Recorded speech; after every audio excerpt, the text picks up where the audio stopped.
हम संगीता ठाकुर स्वागत करे छी अपन यूट्यूब चैनल मिथिला के नगरिया में। आइ के एहि वीडियो में बुझब जे पौष पूर्णिमा के महत्व, पूजा विधि आ एकटा पावन पौराणिक कथा के बारे में।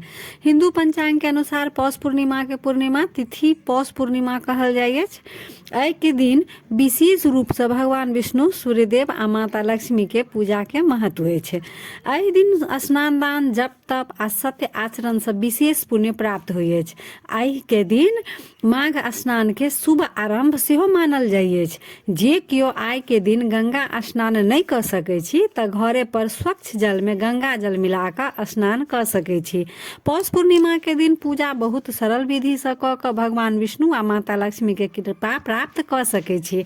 पौष पूर्णिमा के दिन प्रातः काल ब्रह्म मुहूर्त में उठकर स्नान कर स्वच्छ वस्त्र धारण कर सूर्य देव के अर्घ्य दिया, भगवान विष्णु आ माता लक्ष्मी के पूजा करू, तिल, गुड़, चावल, कंबल, वस्त्र के दान करू, ओम नमो भगवते वासुदेवाय मंत्र के जाप करू, पूर्णिमा के व्रत कथा जरूर सुनो।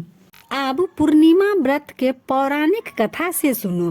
प्राचीन समय के बात अछि। एक नगर में धर्मपाल नामक एकटा ब्राह्मण अपन पत्नी संग रहै छलाह। घर में धन दौलत तऽ नहीं छलनि, लेकिन ओ बहुत सत्यवादी, धर्मपरायण आ भगवान विष्णु के परम भक्त छलाह।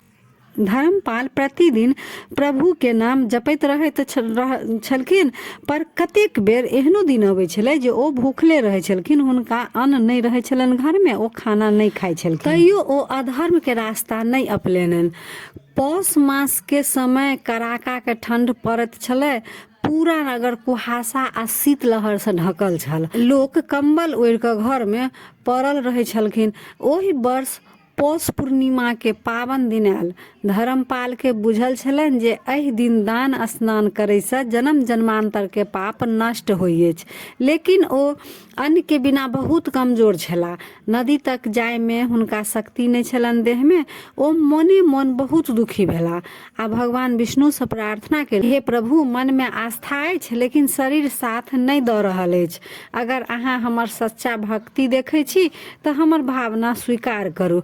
ओ अपन घरे में एक लोटा जल में कनि गंगा जल धऽ कऽ मिला कऽ ओ अपन स्नान केलथि। स्नान के बाद धर्मपाल अपन पत्नी से कहलखिन, हमरा लंग अधिक किछु नहीं अछि, लेकिन आइ खाली हाथ रहल उचितो नहीं अछि। ओ अपन घर में रखल कनि गुड़ निकाललथि आ ओहि में एक मुट्ठी तिल दऽ कऽ दान केलथि। दान दैत समय ब्राह्मण कहलखिन, हे नारायण, ई दान छोट अछि लेकिन भावना शुद्ध अछि। ओहि राति धर्मपाल के सपना में भगवान विष्णु दर्शन देलखिन। धर्मपाल, अहाँ धन से तऽ नहीं लेकिन भावना से दान केलहुँ, ताहि चलते हमर कृपा अहाँ पर विशेष रहत, से हुनका विष्णु भगवान अपन सपना में कहलखिन। कुछ दिन बाद धर्मपाल के जीवन में अद्भुत परिवर्तन भेलनि। ओहि नगर के राजा धर्मपाल के विद्वता आ सच्चाई से प्रसन्न भेलखिन। धर्मपाल के खूब धन संपत्ति समान के साथ देलखिन आ राज दरबार में हुनका पूजा करबै के लेल राज पंडित के रूप में चयन कऽ लेलखिन। धीरे धीरे धर्मपाल के घर सुख, शांति आ समृद्धि से भरि गेल। भगवान सच्चा भक्त के कखनो निराश नहीं करै छथिन। पौष पूर्णिमा के दिन श्रद्धा से कैल स्नान दान अवश्य फलदायी होइत अछि। तऽ यह रहा पौष पूर्णिमा कथा। वीडियो केहन लागल कमेंट जरूर करब। अगर नीक लागल हुआ तऽ लाइक, शेयर, सब्सक्राइब कऽ कऽ मैथिली भाषा के सपोर्ट जरूर करब। तऽ फेर उपस्थित होइ छी एकटा नया वीडियो के संग। ताबे तक जय मिथिला, जय मैथिली।